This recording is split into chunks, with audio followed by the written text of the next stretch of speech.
চিন্ময় প্রভুকে যদি মুক্তি না দেয়, হিন্দু সনাতনীদের উপরে যদি এইভাবে অত্যাচার অবিরত যদি চলতে থাকে, তাহলে কিন্তু ইন্ডিয়া গভর্নমেন্ট কিন্তু অ্যাকশন কিন্তু নেবে। শুভেন্দু অধিকারীজি গতকাল পেট্রাপোলে যে মেসেজটা দিয়েছে, যদি এটা না থামে, আমাদের বাংলাদেশের সাথে সমস্ত ধরনের বাণিজ্য বন্ধ। বাংলাদেশি হিন্দু সনাতনীদের উপর যে অত্যাচার করা হচ্ছে তার বিরুদ্ধে আমরা লড়বো। ভারত বিদ্বেষী বাংলাদেশিরা আমাদের পতাকাকে যে অপমান করেছে তাদের আমরা কল্যাণী দিচ্ছি না, দেব না। নমস্কার, জয় হিন্দ। রাষ্ট্রীয় প্রসার বাংলার ক্যামেরায় সকল দর্শককে জানাই স্বাগত। আজ আমরা চলে এসেছি নদিয়া জেলার অন্তর্গত কল্যাণী এইমস হসপিটালের সামনে। এখানে সম্প্রতি বাংলাদেশের হিন্দুদের উপর অত্যাচার এবং বাংলাদেশে ভারতীয় জাতীয় পতাকার অবমাননাকে কেন্দ্র করে স্থানীয় জনসাধারণের উদ্যোগে একটি প্রতিবাদ কর্মসূচির আয়োজন করা হয়েছে, যেখানে উপস্থিত রয়েছেন কল্যাণীর মাননীয় বিধায়ক শ্রী অম্বিকা রায় মহাশয়। আমরা তার মুখ থেকে শুনে নেব আজকের এই আন্দোলন কর্মসূচি সম্পর্কে বিস্তারিত। স্যার, আজকের এই আন্দোলন কর্মসূচি সম্পর্কে বিস্তারিত জানতে চাই। ছোট্ট একটা ট্রেলার এটা। আমরা এই প্রতিবাদটা করার জন্য এখানে এসেছি। আমাদের যে সিদ্ধান্ত, আমাদের যে বিচার, সেটা আমরা এখানে আপনাদের এই চ্যানেলের মাধ্যমে ব্যক্ত করতে চাইছি যে বাংলাদেশে যারা নাকি ভারত বিদ্বেষী মনোভাব রাখে এবং যারা আমাদের জাতীয় পতাকাকে অপমান করে, যারা তাদের কলেজের গেটের সামনে, ইউনিভার্সিটির গেটের সামনে আমাদের পতাকা বিছিয়ে তাদের উপর দিয়ে চলে যাচ্ছে, এটা ভারতবর্ষের শুধুমাত্র জাতীয় পতাকা নয়, আমাদের আবেগ, আমাদের 140 কোটি মানুষের যে সেন্টিমেন্ট, সেই সেন্টিমেন্টকে এইভাবে তারা পাড়িয়ে চলে যাবে, সেটা আমরা কখনোই হতে দেবো না। আমরা এদেরকে স্বাধীনতা দিয়েছি, আমরা সমস্ত কিছু দিয়ে ওই দেশের উন্নতিতে আমাদের অবদান, ভারতবর্ষের অবদান। ওখানে আজকে যে সমস্ত শিক্ষা প্রতিষ্ঠান, সমস্ত সরকারি প্রতিষ্ঠান, রাস্তাঘাট, সমস্ত কিছু বেসনে তাদের বিদ্যুৎ আমাদের ভারতবর্ষ যোগায় তাদেরকে সমস্ত কিছু। অথচ তারা এই এক শ্রেণীর এই জিহাদি এলিমেন্ট কোথা থেকে চলে এলো, তারা এই ধরনের ভারতবর্ষের প্রতি কুরুচিকর মন্তব্য করবে, আমাদের জাতীয় পতাকাকে অপমান করবে, আর আমরা সইব 140 কোটি মানুষ।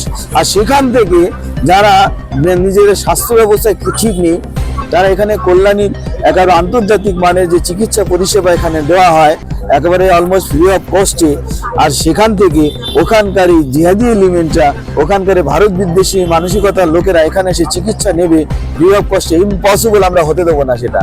স্যার, ওখানে বাংলাদেশের সম্প্রতি ভারতীয় একটি ছেলে যে ওখানে ঘুরতে গিয়েছিল তার উপর আক্রমণ হয়েছে, এই বিষয়ে আপনি কি বলবেন? দেখুন, এ তো পুরো তালিবানের চেয়েও অধমেরা।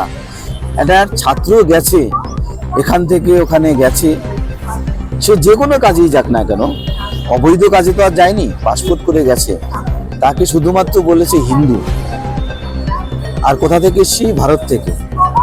ভারত থেকে আসলে তার সাথে এই ধরনের একেবারে তার জীবন নেওয়ার মতন, সে জীবন নিয়ে কোনো রকমের সে জীবন বাঁচিয়ে এসছে। কি ধরনের মানসিকতা!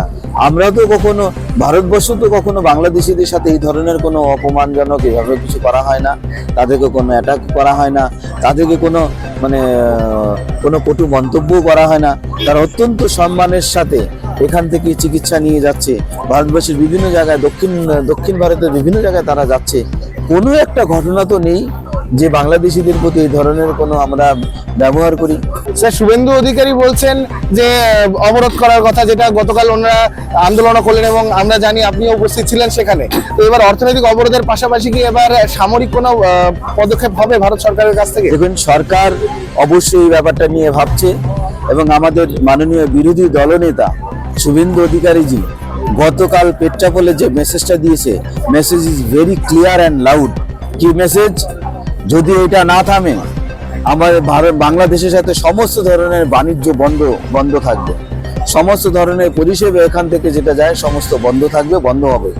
এবং 24 ঘন্টার জন্য গতকাল সকাল থেকে আজকে সকাল পর্যন্ত 24 ঘন্টার জন্য সমস্ত ব্যবসা বন্ধ রয়েছে এবং আগামীতে আরো 1 সপ্তাহ জন্য এটা কন্টিনিউ থাকবে। পরে যদি ঠিকঠাক মতো না হয়, এবং তাও যদি না হয়, তারপরেও যদি এই ধরনের মানসিকতা এবং সরকার, ওখানকার ইউনিট সরকার ওই ধরনের ভারত বিদ্বেষী মানুষদেরকে যদি অ্যারেস্ট না করে বা তাদেরকে প্রতিহত না করে, তাহলে সমস্ত ধরনের পরিষেবা কিন্তু বন্ধ হবে।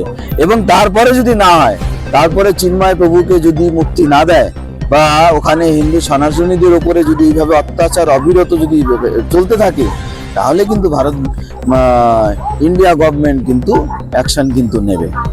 জাতীয় পতাকা, দেশের পতাকা, দেশের সম্মান, তার অপমান ভারতবাসী কখনো সহ্য করতে পারে না। এটাই ছিল আজকের বার্তা স্থানীয় জনসাধারণের মাননীয় বিধায়ক মহাশয়ের। আপনারা মাননীয় বিধায়ক মহাশয়ের মুখ থেকে শুনলেন তাদের আজকের কর্মসূচি সম্পর্কে বিস্তারিত, তাদের দাবি দাওয়া সম্পর্কে। ক্যামেরায় শান্ত সরকারের সঙ্গে কল্যাণ বিশ্বাস, ব্যুরো রিপোর্ট, রাষ্ট্রীয় প্রসার বাংলা।